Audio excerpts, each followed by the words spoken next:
Welcome to 18 Plus Hair Expert Lab. والنهارده احنا هنسأل أسئلة لذيذة جدا مع بعض. اوكي، أول حاجة دلوقتي البنات بتحب قوي تفولو ترند اوف عايزة أخس فمش هاكل كتير، عايزة أعمل شعري كل يوم عشان شكلي يبقى حلو. الحاجات دي كلها ازاي ممكن تبقى بتأثر على الشعر؟ بصي، التساقط او الهير دامج من اكتر المشكلتين بيقابلونا. اول حاجه التغذيه. الناس اللي عندها نقص في الزنك او الحديد او بي فيتامينز ده بيأثر جدا على البروتين بتاع الشعرايه، المكون الاساسي الكيراتين. فبتبقى الشعرايه ضعيفه جدا، ما بتقدرش بقى تستحمل التلف اليومي اللي احنا بنعمله.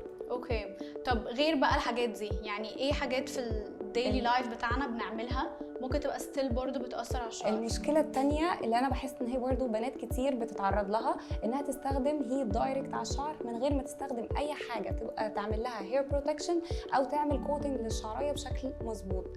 ففي الحاله دي بقى، او بتاخد شاور بميه سخنه. انا فدي من الحاجات اللي بتخلي الكيوتيكل تبقى ضعيفه جدا وبتكسرها، فبتخلي الترطيب بتاع الشعرايه يهرب منها. فبتعمل زي ما تقولي كده جفاف مزمن. فبتخلي الشعر طول الوقت شكله مش هيلثي وكمان ضعيف جدا. فلازم تدخلي في الروتين بقى حاجه زي 18 بلس هايدريتنج ريبير رينج. دي من الحاجات اللي بتحافظ جدا على الشعر. ماشي، بما اننا اتكلمنا عن الجفاف، انا يعني كياسمينة بفتكر ان انا لما هستخدم الماسك، الهير ماسك عامه اللي هو هيرطب وخلاص، بس ببقى مش عارفه ايه تاني الهير ماسك ممكن يفيدني بيه. بصي، هو الميزه فيه ان هو بس مش هايدريتنج او ترطيب، هو كمان زي ما تقولي كده بيعمل ريبير مكثف للشعر، علشان الهير ماسك بتاعه فيه بقى عندك المانوكا هاني والرايس ووتر وكمان الارجان اويل. الرايس ووتر ده بيبقى فيتامين اي، وكمان بيساعد ان فيه امينو اسيد فبيساعد على ترطيب الشعر، والمانوكا هاني كمان بيساعد على مرونه الشعر، فبتلاحظي ده وانت بتسرحي شعرك او تعملي ستايلينج. وكمان الارجان اويل هو ريتش ان ليبيدز وترايجليسرايدز، فبيساعد ان الشعر كمان يبقى يقلل التشابك فيه جدا. لا كل حاجه ان وان جار. بالظبط كده. واو. وعشان اثبت لك بقى كل ده، تعالي نعمل اكسبيرمنت كده وابروف ده بنفسي. يلا.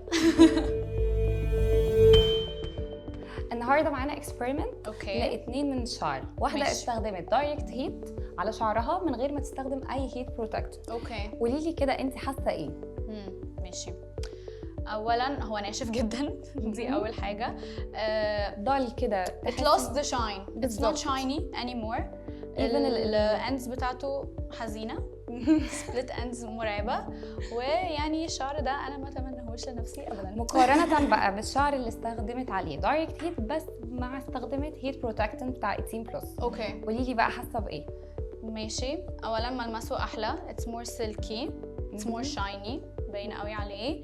تحسي ان هو radiant وتحسي ان هو فل، يعني الشعر مملي. تعالي اقول لك ممكن تستخدميه ازاي. يلا بينا. تحطي الاول 3 بافز كفايه على ايدك، بعد كده تبداي توزعيهم على اطراف الشعر.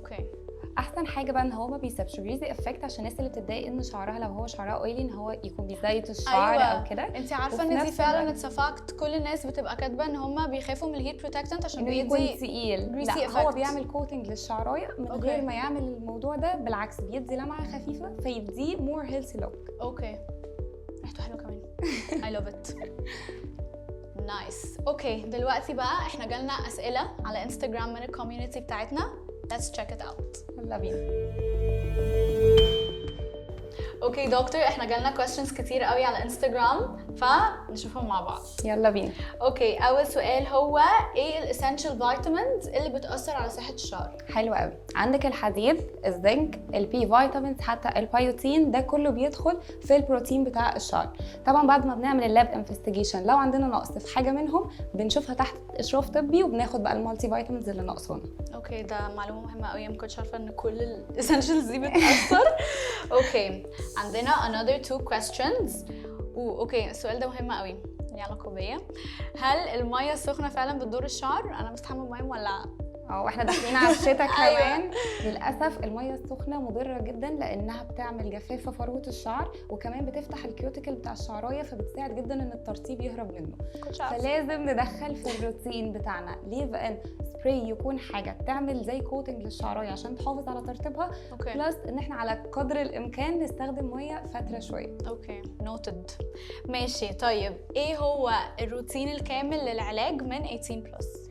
عندك الشامبو والكونديشنر 2 to 3 times per week، حلو جدا. لو هنستخدم الهير ماسك على حسب الشعر تالف جدا، ف twice maximum per week او once per week. اوكي لو هنستخدم بقى ليف ان فهنحتاج حاجه ديلي في الروتين، ليف ان سبراي عشان يعمل كوتنج للشعرايه ويحافظ عليها. اوكي taking notes يعني thank you so much. انا كل الحاجات دي انا ما كنتش عارفاها. thank you يا دكتور. ميرسي.